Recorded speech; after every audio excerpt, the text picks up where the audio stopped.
Lamar Odom, this is a sad but crazy story. We're going to take you to LAX last night at about 10:30. A Delta flight was leaving LA for New York City. It was a red eye. And right before the plane took off, Lamar Odom ended up in the Delta Lounge. First class lounge? First class lounge, where he was drinking whiskey and beer, according to eyewitnesses. Well, lots of it. Lots of it. Not so classic. Now we're going to take you to the airplane. This is Lamar Odom on the airplane right after he hurled in the galley and in the bathroom. He threw up all over the galley, threw up in the bathroom with the door open. And the passenger said it was just unbelievable, and he was clearly wasted. So the flight attendants asked him to get off the plane politely, and he obliged. They put his stuff in plastic bags, and everybody on the plane thought it was the end of it. Right, because he walks off, they took his stuff off, great. 10 minutes later, Lamar Odom gets back on the plane, stumbles back on the plane. This is as they're cleaning the galley. The cleaning crew came on. Right, and Lamar gets back on, goes back to his seat, and what happens? He hurls again. He stands up again. And by the way, we should say that when he came back on the plane, he had vomit on his sweatpants. So everybody's kind of watching this, and then he gets on the plane, sits in the seat, and then walks back to the front, throws up again. And at this point, there are obviously the passengers who are on the plane there, they recognize who Lamar Odom is. They know his history, and one of the passengers actually said to the flight attendants, don't you know his history? Don't you know who that is? Don't you know his history?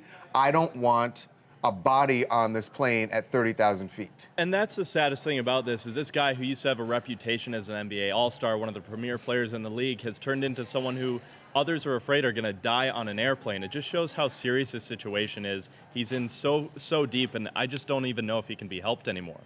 You know, and so he ended up getting off the plane. But my understanding, this is weird, he was at a strip club, apparently, earlier in the day. Earlier in the day. We actually got video of him leaving LAX, so he flew in from somewhere. And this was earlier in the day. This was like 1 o'clock in the afternoon.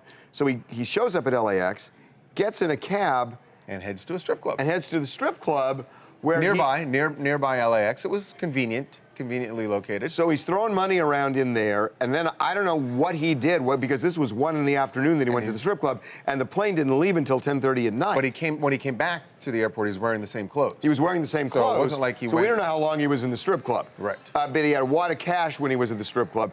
So this is a desperate individual. And by the way, we told you that, Chloe has thrown him out of the house already, the house that she rented for him, because they found a crack pipe in there.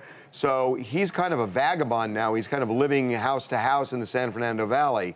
But like Brad said, it's a really bad, desperate situation. Hey, I'm Ross Miller from Parker, Colorado, and who doesn't need a little drink before a flight? But no, seriously, I mean, here's a guy that won the Six-Man Award in 2011. I mean, he could have gone anywhere else and made more money and been a starter, but he showed that loyalty to his teammates. The problem is that's kind of where that loyalty stopped, and at this time, at this point in his life, he has such self-destructive pattern of behavior. I mean, he needs to just stop living for himself and honestly start living for his 3 kids and the people that care about him. I think everybody would agree that, we're all rooting for him to turn his life around, and to kick the habits and just start, setting a non-destructive path of behavior for his children. Now, look, Ross, I want to jump to Lamar's defense right now. I don't think Lamar is doing this because he wants to at this point. He is an addict. He is an addict, and they got this grip on him, and he can't undo the grip. And it's a hard thing for a hardcore addict to do. And after we put up that story this morning, Chloe tweeted a sad face, obviously acknowledging what's going on. Yeah, just simply the sad face, which clearly was her reaction to hearing what had happened to Lamar on this plane. So